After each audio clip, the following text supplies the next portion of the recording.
Welcome to Green and Red, Scrappy Politics for Scrappy People, a regular podcast on radical environmental and anti-capitalist politics, brought to you by Bob Bazanko and Scott Parkin. Red Podcast. I'm your co-host, Scott Parkin, in Berkeley, California. And as always, I am joined by Bob Bazanko, Houston, Texas. And today we're going to do one of our deep dives into this notion, I guess you could say, of the SLAPP suit, which is an acronym that stands for Strategic Lawsuits Against Public Participation. And their SLAPP suits are actually a little bit more in the media right now. There's actually a pretty notable SLAPP suit going on in North Dakota right now, where oil giant Energy Transfer has been suing Greenpeace for something like 7 or 8 years now. And it's gone to trial in a North Dakota court. But we're going to be talking a little bit just about the background and the history of SLAPP suits, because it's actually something that's been around for a while. And so talking with us today is Evan Mascagni, who is the policy director of the Public Participation Project, which is a nonprofit dedicated to combating SLAPP suits through state and federal anti-SLAPP legislation. Evan is a former attorney turned documentary filmmaker and First Amendment rights advocate. And so Evan is committed to defending the free speech rights of filmmakers, journalists, and activists nationwide. Evan, welcome to the Green and Red podcast. Thank you for having me. Excited to be here. Yeah. And so maybe you could actually just start off, tell us a little bit, what are SLAPP suits? Yeah. So as you mentioned, SLAPP stands for Strategic Lawsuit Against Public Participation. And basically what it is, in its most simplest form, is it's a frivolous or meritless lawsuit that's brought to chill the First Amendment, free speech rights, or petition activity of a person. And I think one of the things that's important to note about SLAPPs is SLAPP filers don't go to court to seek justice, right? The point of a SLAPP suit is to silence, harass, or intimidate a critic. It's a classic David versus Goliath battle. Usually on one side, you have someone really wealthy or extremely powerful or a corporation. And on the other side, you have the little guy, right? That's like your most classic SLAPP. And the point of the SLAPP is just to get them clogged down in our court system, drain them financially, mentally as well, and just get them to the point where you silence them into submission and they'll take down the bad thing they said online or retract the statement. But the big important thing to note about SLAPPs is, they're legit lawsuits, right? They were filed not with good intentions, but just to harass or silence someone. And when did we first start seeing SLAPP suits be used against advocates or advocates, journalists, et cetera? Yeah, the term SLAPP was actually coined in the 1980s by Professor Pring and Kannan, two professors in Colorado, and they wrote a book. I think it's called SLAPPs Getting Sued for Speaking Out. It's been a while since I've read it, but yeah, and it started before the era of online speech and Twitter and user-generated reviews like Yelp, where we see a lot of SLAPPs filed today. It was community activists, organizers going to town hall meetings, speaking out against a development in their community, and then getting hit with a lawsuit for this type of activity, protest activity, petition activity, things that were clearly protected by the First Amendment.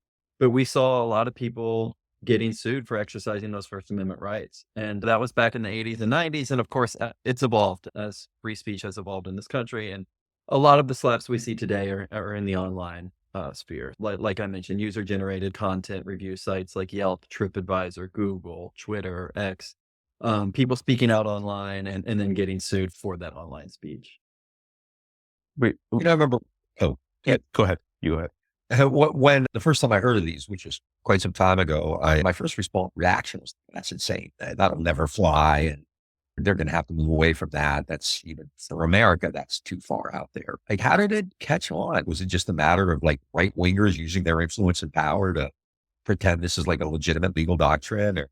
Yeah. When I talk to a lot of people, especially non-lawyers, it's, wait, people can sue you for speaking out. And I'm like, actually, you can sue anybody for anything. I could get off this podcast and file a lawsuit against you to make up whatever cause of action I wanted. Doesn't mean trying to get at our Soros money.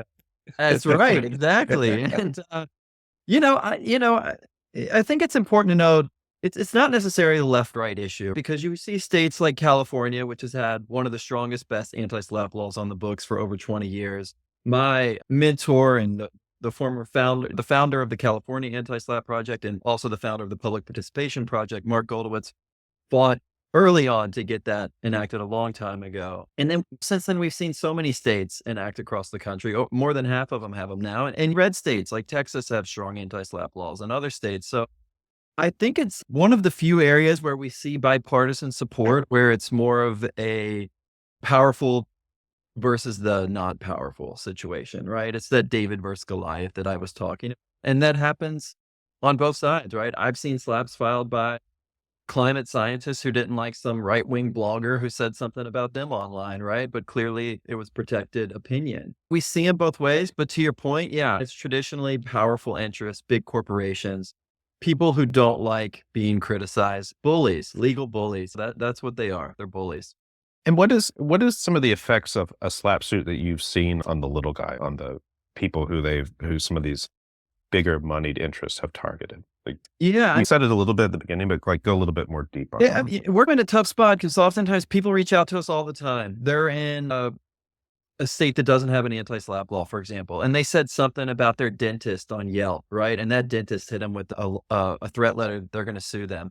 And I have to be real with these people that sometimes you don't have the anti-SLAPP protections that are afforded to people in other states. And it's hard to find a lawyer who's going to defend against these types of lawsuits without some sort of incentive, which is why, and we can get into this in a bit, but we advocate for anti-SLAPP legislation, right? So states, there are some states that have enacted protection against these type of lawsuits, which allow you to find a lawyer on a contingency fee basis who will recover their attorney's fees from the plaintiff if they prevail. But yeah, to your point, it's mostly everyday Americans that get hit with these types of lawsuits. It's individuals, but the ones that make the news are the ones when Oprah Winfrey says she's never going to eat a hamburger again on her show, and in the beef industry files a SLAPP against her for that, right? That was one of the earliest big high profile SLAPPs. So we don't hear about most of the SLAPPs that we get contacted about in the news all the time, but yeah, I'd say more and more it's people writing reviews online or things about their dentist or their doctor or their lawyer or their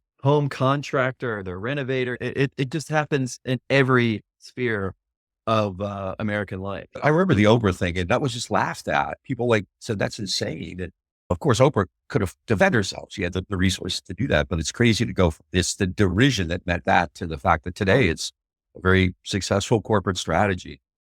Yeah, and I think that's a good point because a lot of people see these high profile SLAPPs, like Rachel Maddow got slapped, John Oliver got slapped for something he said on his show. And they're like, they've got the resources of HBO and NBC and probably all sorts of insurance, and they don't have to worry about these lawsuits. But then what gets overlooked are the people who, get silenced for just speaking their opinion online, right? And get dragged through years of litigation, end up spending tens of thousands of dollars in legal fees because they didn't have those type of protections that people with big, large platforms do.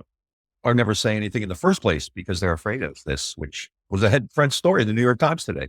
Right. Look, it's very effective to send a cease and desist letter to somebody. Hey, you wrote this review. It cost us $1 million in reputational damages. Take down that review or we're going to sue you. Right. And if you're like a working person with a family and like the last thing you want to do is get dragged through years of litigation for some review you were trying to write just to educate and inform other consumers about a potential scam or someone who took advantage of you. Yeah, it puts a lot of Americans in a really tough position, which is why for the past decade, I've been advocating for strong anti-SLAPP legislation at both the state and the federal level. And speaking of that, I know California has probably the strongest legislation on the books, is what I've heard. Texas actually has really strong SLAPP legislation. Where is any federal anti-SLAPP legislation at? I know that there's a bill being introduced to Congress or in Congress, or where's that at? Yeah, we've had federal anti-SLAPP legislation introduced many times, and we've got at the point where we've had hearings in the Judiciary Committee, and most recently, Congressman Jamie Raskin introduced the federal anti-SLAPP bill last year, and now we're working again to try and get that reintroduced this year with, again, bipartisan co-sponsors in both the House and the Senate. Of course, we want it to pass, but more importantly, we don't want this to feel like it's just one party that wants this. We want people to understand that the First Amendment transcends party lines, and even though you have all these people now that claim to be First Amendment warriors, but they don't really care about the First Amendment. But there are people on both sides that really do truly value free speech and petition activity and think it's fundamental to the way our society functions. So yeah, I think the hope is that we'll have bipartisan legislation introduced in both the House and Senate this year. And speaking of headlines, because I feel like the most notorious slapper in our country is currently in the Oval Office. He sued George Stephanopoulos, ABC. We actually just did a show on media where we talked about this quite a bit. He sued Meta. He has sued 60 Minutes, PBS. Plus, I'm sure there's huge numbers of other people that he's sued who aren't even wealthy or in the media. And I'm wondering how you can see what some of Trump's behavior translating into, will we see more of these frivolous lawsuits? Will we see more SLAPP suits because he's normalized it in a sense? Elon Yeah. too, really. Yeah, I think it's a common thread. You can look around and see corporations are one thing that file SLAPPs, but when you look at individual SLAPP filers who have a history and pattern of doing so, it's often very wealthy and powerful individuals. Mhm. And they don't like when people say bad things about them. Trump has basically admitted to filing SLAPPs, right? He was one of the lawsuits he filed a long time ago. He said, I just wanted to make the guy's life hell. Or something like that. Don't quote me on that because I don't want to get sued myself with a SLAPP. I wanted to make his life miserable or something like that. But what's interesting is that Trump has also been on the winning side of SLAPPs, right? And Stormy Daniels' case is a good example of that, where they put on, and her lawyer is now in a lot of trouble himself, but they added some causes of action, which when I read them, I was like, why are they doing that? These are SLAPPs. They don't need to do that. Like, they have other claims they're bringing, and Trump prevailed and won attorney's fees. And so he has been on the winning and the losing side of SLAPPs. And again, for me, it's important, like, to not, I want this to remain a bipartisan issue. And I don't when I start singling people out or targeting people, but I think there's a world where even powerful people can understand the benefits of an anti-SLAPP law. And there's an infamous entertainment attorney, Marty Singer, in California. And he had this great quote, because it's hard to quantify how many SLAPPs aren't filed when a state has a strong anti-SLAPP law. And he said something like, he represents a lot of celebrities, and he used to sue, I think, the tabloids a lot when they would say something. And I think he had this quote, if it weren't for California's anti-SLAPP law, he would send thousands of lawsuits and cease and desist to these people saying things about his clients. But because of that, he has to be more cautious and careful. And I think that's a good thing, right? When people have to be thoughtful about the lawsuits they intend to file against people, right? So it's not like you can't file a defamation suit against someone just because there's an anti-SLAPP law. It just means your case has to have merit, and you can't just blindly sue whoever you want, whenever you want, for whatever bullshit reason. Obviously, when we talk about SLAPP, it's usually like the idea is David and Goliath, like you just said. But are there cases where companies sometimes don't like each other? They say things about each other, or they say things about politicians. Does it ever apply to not just activists, but other groups as well? Yeah, I think you see journalists get slapped, activists get slapped, community organizers, and then you see the everyday American citizens getting slapped. I think we're not particularly interested in, like, private disputes between two private companies, but if the disagreement is in the public interest, then that becomes a different conversation. I bet in this Greenpeace case, for example, they would argue these are two powerful, or this isn't a SLAPP. These are just two big organizations that have a disagreement about what was said. But you just have to start peeling back the onion a little bit to see what's really going on sometimes with a lot of these cases. Speaking of the Greenpeace case, because I work in environmental advocacy, environmental organizing, I've been named in SLAPP suits. I work with organizations that have been named in SLAPP suits, and they're very malicious. And they're out to, usually in my world, when a SLAPP suit is filed, it's when they are trying to stop a campaign. They're trying to stop something that's actually being fairly disruptive to their bottom line.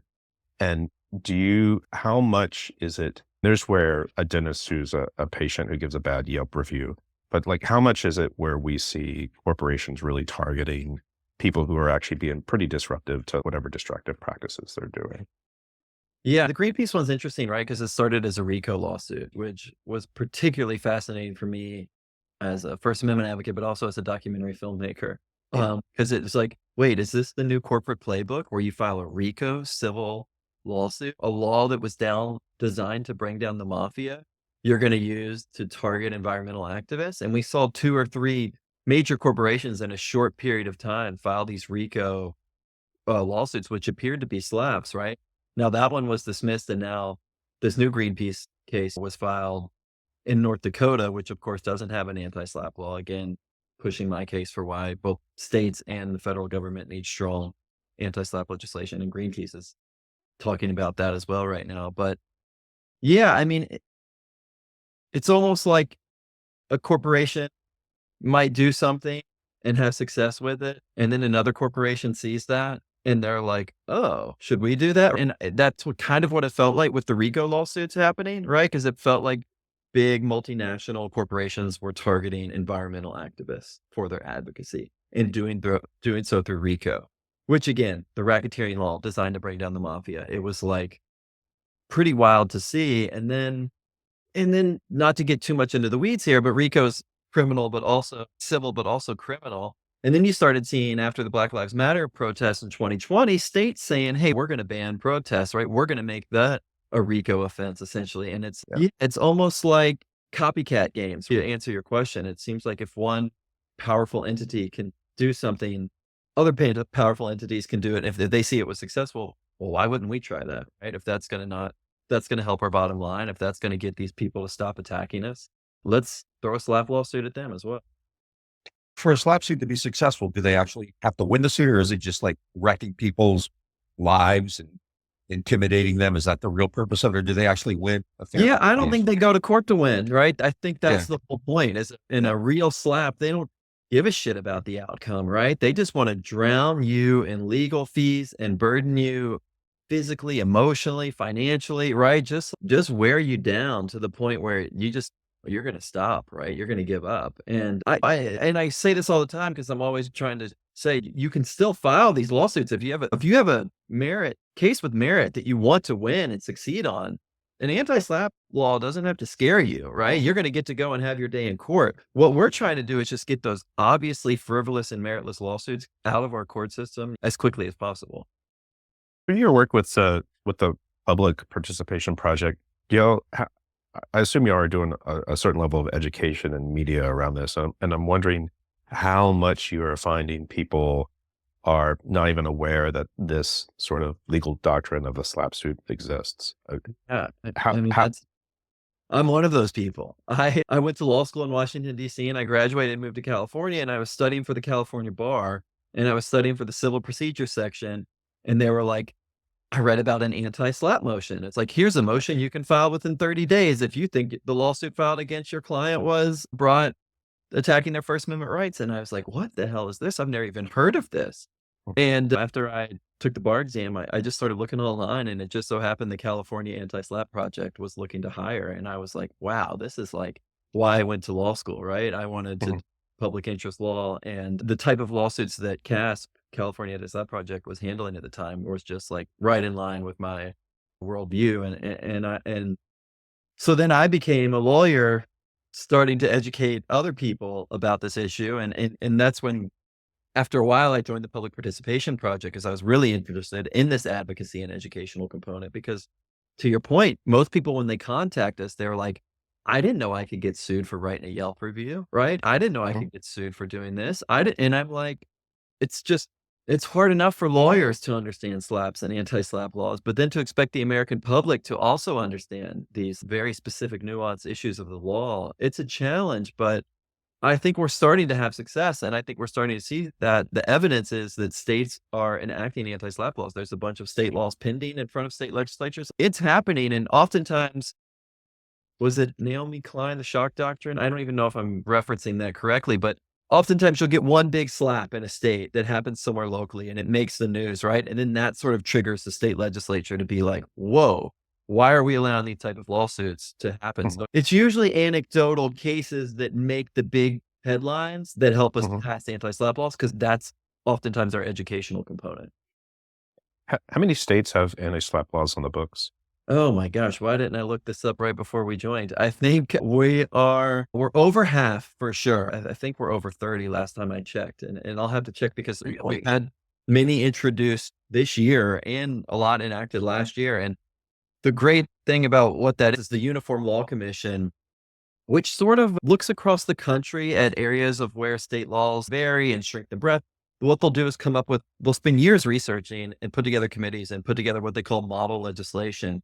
and they put together a model anti-SLAPP bill. And it's nonpartisan, right? The ULC is made up of both parties from people all over the states. And it's really helped educate people at the state level. And we're starting to see state reps take interest in that and introduce bills. So I'm 34 states have anti-SLAPP. 34. Okay. Yeah. All right. I would have lost all my money betting against that. Yeah, 34. Important to note that they vary in strength and breadth, right? Which is why the Uniform Law Commission state anti-SLAPP model law is so important, because some anti-SLAPP laws are pretty weak. They protect it very to the point of there will be a case in the news and they're like, oh, we need to protect against this type of specific case, but it's not broad enough to encompass all SLAPPs. We have some states, and the Institute for Free Speech does a great anti-SLAPP scorecard that we reference on our website, where we give them A, B, C, D, E, F for the strength of their state anti-SLAPP law. But that's why this Uniform Law Commission work is so important, because they have drawn on the best anti-SLAPP laws across the country and created this model bill that has a lot of great components to it. And I can get into what makes a good anti-SLAPP law, unless that's too in the weeds. I'll ask that as a follow-up question, but I actually have another question about the legislation first. Do we see groups like ALEC trying to pass anti-SLAPP legislation? Or is it such a bipartisan issue that ALEC has not really touched it?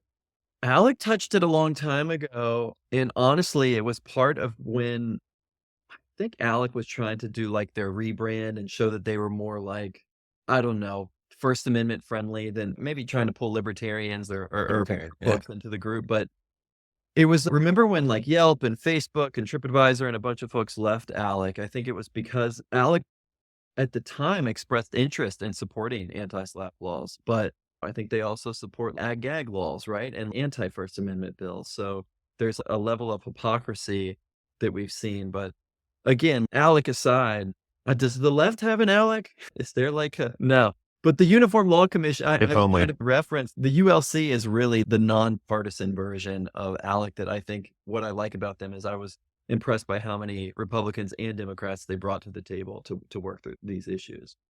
So what are some characteristics of some strong anti-SLAPP legislation laws?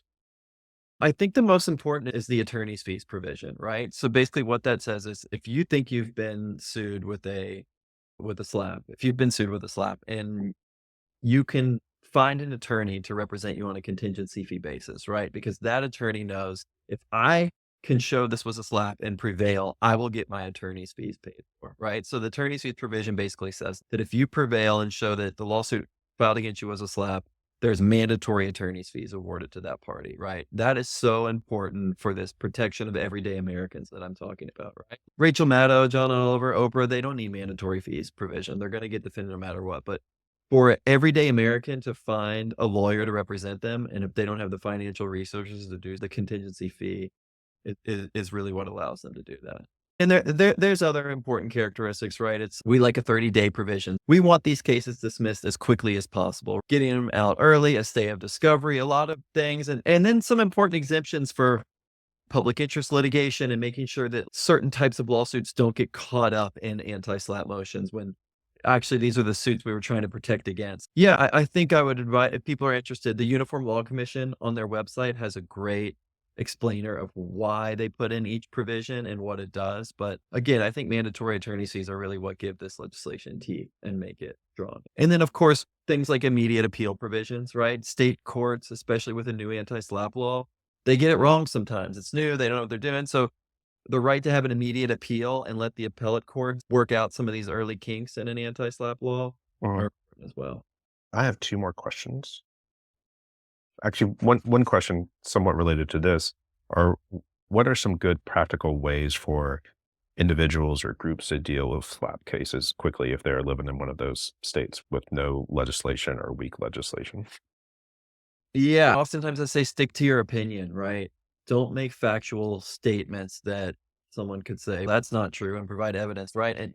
And always have evidence, right? So I say stick to your opinion and provide evidence. A simple example is if you go to a restaurant and you have a horrible experience, right? Don't start making claims like the things that you can't prove, right? Just say, oh, I didn't enjoy the food. I thought the service was terrible. the burger was $20, but they charged me $60. If you're going to say that, have your credit card receipt, have the menu, right? Just, it's really common sense oftentimes, but stick to opinion is often what I tell people. When you start making factual assertions, that's when you're going to get into he said, she said scenarios. But if it's your opinion is currently protected by the First Amendment and the Constitution. So Today. yeah, today. That's why I said currently. Yeah, stick to your opinion and look, use resources, contact your local ACLU, look at the National Lawyers Guild, Lawyers Referral List, the Electronic Frontier Foundation, EFF, they're amazing. I call them ACLU of the online world, right? They're protecting your digital rights. So if you think you've been slapped, contact EFF. They have a network of attorneys and someone might be able to help you in your area. There's a group called FIRE, which does a lot of academic work, but they do that kind of stuff too. Yeah, exactly. And FIRE, I think, correct me if I'm wrong, but they had more like traditional libertarian, right? Yeah. Although I feel like they've been really active in defending students during these campus protests. Right, Yeah, I thought yeah. it was a conservative group when they got started, but it's actually not bad. They're doing some good stuff. Last Yeah. thing is just one brief thing to follow up, but because you were talking about what you can do, state your opinion, but what if you're an activist, right? When you're up against this Exxon or Energy Transfer or something like that, is there anything like you can to do to prepare for this? I mean, talk to lawyers ahead of time. If Exxon comes after you, then you're screwed, right? So is there anything you can do to prepare other than just not Yeah. show up and not go to it? Just do what I they mean, want one you of to my do, right?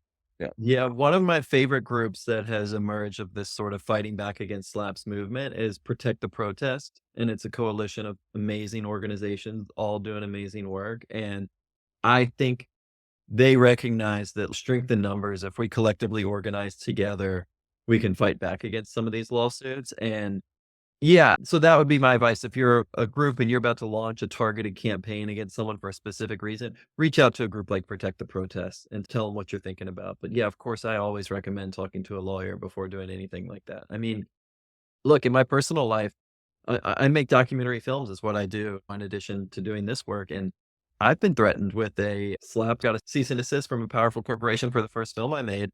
I was lucky in the sense that I was like, everything I put this film together with that lawyer background, with that anti-SLAPP background, knowing what was going on, could write that response letter instantly to this company and say, I stand by everything I said. Everything is true. Here's my evidence to support it. And then it went away, luckily. But not everyone went to law school and studied anti-SLAPP law. So it's, yeah, I think reaching out and finding support where you can. And there's some amazing organizations doing that work. But Protect the Protest, I would definitely tell, especially your listeners as well, to check out. They're an awesome group. One SLAPP suit that we didn't talk about was the Stephen Donziger Chevron Communities in Ecuador case, which actually I believe it was a documentary filmmaker who made a film about the case where Chevron was actually able to subpoena some of the cut footage where they were actually able to get Donziger for some of what they got him for, if I'm not mistaken. Yeah, Joe Berlinger. That case for me was set such a dangerous precedent for filmmakers and journalists, right? That you would have to turn over your raw footage, right? That's like the worst nightmare. I will say it's made me incredibly more cautious when a camera is rolling, right? What I am saying, it's another, I feel like, intimidation tactic, right? Just to keep people on their toes and know that's not outside the scope of what someone could get, right? It wasn't just the film. They want to know what was in the film. That case is incredibly complex. Again, it was one of these RICO lawsuits. So that was like, Chevron was the OG of using RICO to target environmental activists. And that's when it looks like other corporations took note of this playbook of silencing people through RICO lawsuit. RICO's scary, right? If you get hit with a RICO lawsuit, that's not something you want to face. Yeah, I think that there's the pioneers, if you will, of using RICO as a SLAPP tactic. You said would be great if you could get a bipartisan solution to this, but isn't the attack bipartisan too? Because as I think about this with Trump's recent vendettas, but this is happening in Democratic states, Republican states, universities with liberal presidents and so forth. So it's broader than that, isn't it? What do you mean in terms of solutions? Well, it's not just a Democratic or Republican issue. It's the people who are coming after activists or journalists or whatever are from all over. They're liberal, conservative, Democratic, Republican, everything, right? Oh, totally. And I think it's a bipartisan assault as well. Yeah. It's a bipartisan assault. It's a the attackers and the attacked, right? And I think Europe has actually been leading the front on starting to enact anti-SLAPP legislation over there. They're starting to see it as well. Yeah, to your point, it's usually power, and money, and influence are like the driving forces behind the SLAPP filers, right? So there's plenty of powerful people everywhere, right? And rich and powerful people, and plenty of bullies, and plenty insecure legal bullies is what they are, right? They don't like anyone saying anything negative about them, even if it's clearly protected opinion. And they have the resources. They don't give a shit, right? They can file a lawsuit. What is it to them if they file another lawsuit? My last question is, in your role as a documentary filmmaker, is there anything that you'd like to tell us about? Is there anything of note, any of your films or anything, particularly if it's related to any of this? Yeah, I keep coming back to RICO because I think for me it's such an interesting hook into SLAPPs. This idea of using the racketeering law designed to bring down the mob to attack environmental activists. And so I'm in early phases of development with some amazing people about doing a documentary that sort of explores this phenomenon in RICO and looking at SLAPPs more generally. But yeah, and most of my films lean toward that type of lawfare, if you will, right? My first film. I'm attracted to whether or not it's criminal or civil, some sort of legal justice topics. I'm interested. Excellent. We can put whatever link you want in the show notes too. Thank you. Yeah. Thanks. Appreciate that. That was my last question. I don't know if Bob has any others. Yeah, I'm good. Thanks so much for talking to us. Yeah, and thanks for all of your work, actually, with the public participation project. It's very important work that more people need to know about. Yeah, you all as well. And folks can reach out to me. They can go to our website. It's anti-SLAPP.org, and they can contact us there if they want to get more information or learn more about anything we talked about. I'm happy to chat with folks.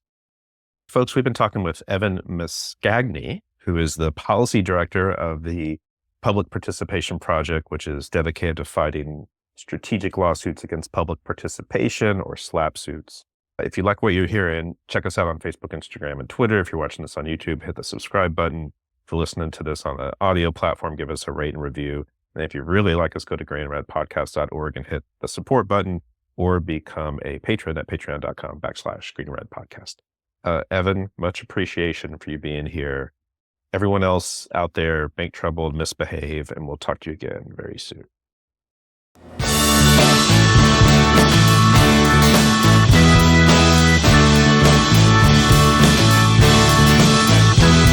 I went home with the waitress, the way I always do. Now how was I to know that she was with the Russians too?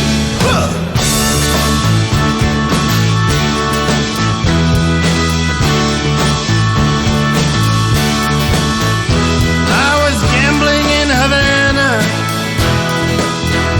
Yeah, I took a little risk. Send lawyers, guns, and money. Fred, get me out of this.